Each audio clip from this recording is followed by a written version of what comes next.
Shalom, saudara Kristen, kembali kita pagi hari dalam renungan pagi dan kita sedang membahas tema yaitu tentang kuasa darah.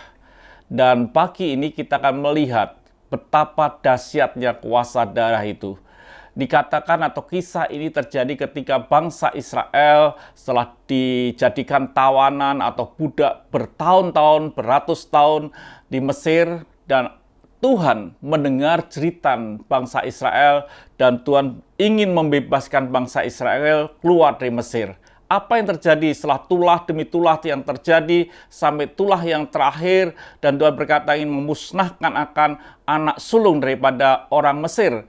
Bukan sekedar anak sulung tapi juga binatangnya pun dimusnahkan yang sulung. Lalu apa yang terjadi sewaktu Tuhan menunjukkan betapa dahsyatnya kuasa darah. Dikatakan dalam Keluaran 12 ayat yang ke-7. Kemudian dari darahnya haruslah diambil sedikit dan dibubuhkan pada kedua tiang pintu dan pada ambang atas pada rumah-rumah di mana orang memakannya.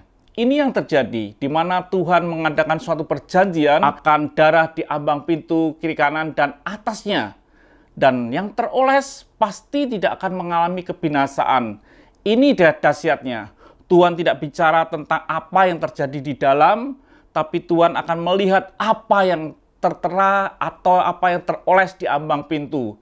Mungkin yang di dalam masih ada kebencian, mungkin yang di dalam masih ada masalah dalam kehidupannya, keluarga dan lain sebagainya. Tuhan tidak mempermasalahkan. Yang Tuhan mempermasalahkan adalah ketika Tuhan lewat, apakah ada tanda darah di atas ambang pintu dari umat Israel. Dikatakan dalam Keluaran 12 ayat yang ke-12. Sebab pada malam ini aku akan menjalani tanah Mesir, dan semua anak sulung dan anak manusia sampai anak binatang akan kubunuh, dan kepada semua Allah di Mesir akan kujatuhkan hukuman. Akulah Tuhan. Ini yang akan terjadi. Tuhan mengadakan tulah.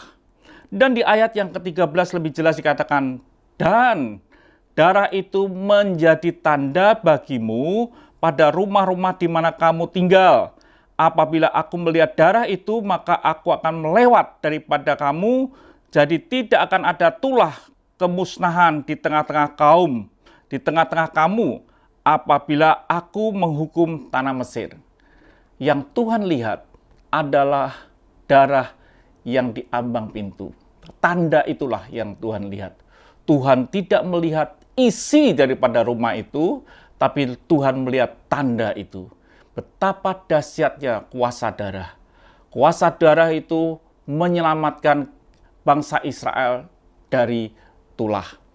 Saudaraku yang kasih Tuhan, ini hanya sekali. Tidak bisa dua kali, hanya sekali itu terjadi. Jadi saudaraku yang kasih Tuhan, betapa dahsyatnya kuasa darah itu. Hanya ada tanda yang diisi dalam rumah tangga itu atau isi rumah itu terselamatkan dari tanda darah itu. Itulah kuasa darah. Tuhan memberkati, mari kita berdoa. Terima kasih Bapa, Engkau Allah yang luar biasa. Kami sedang mempercayai Engkau. Darah-Mu berkuasa. Haleluya.